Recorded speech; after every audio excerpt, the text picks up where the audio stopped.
So if we take a little bit of a look at the building retrofit aspect, which is highly applicable to the integration of geothermal heat pump systems into the built environment, you can see that we can start from the European Performance Buildings Directive, so the EPBD as it's known. And the EPBD is actually uh, underpinned by five important standards, which are listed in the table there.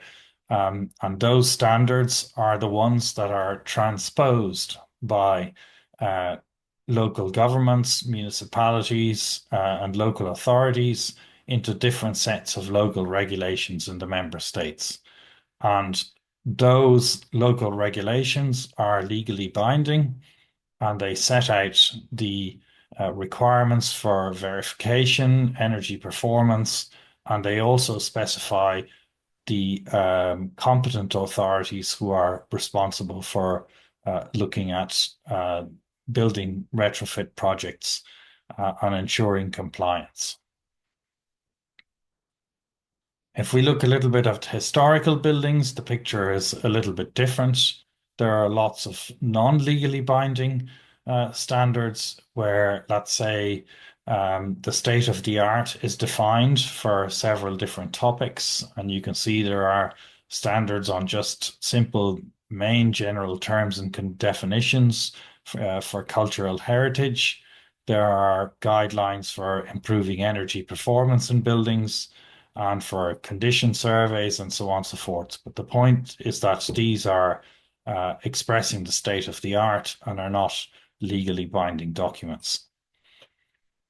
So if we look at then some of the other ones that are specific to retrofitting of historical buildings and might be more appropriate in terms of considering geothermal heat pumps, you can see that there are two standards in the top part of the screen there.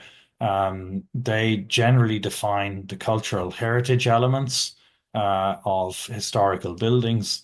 They provide databases of the status of different buildings and artifacts, and you will find those databases throughout different member states and throughout different jurisdictions. And they clearly outline the processes and provide guidance on the requirements in terms of permissions for retrofitting or doing any interventions into historical buildings. So to conclude this submodule, I hope I've managed to demonstrate to you the importance of standards and how these cover different aspects of geothermal heat pumps.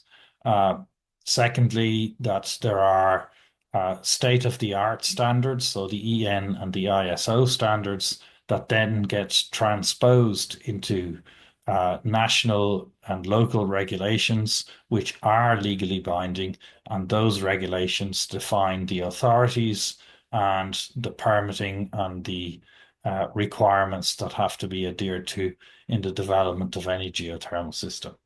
Thank you for your attention.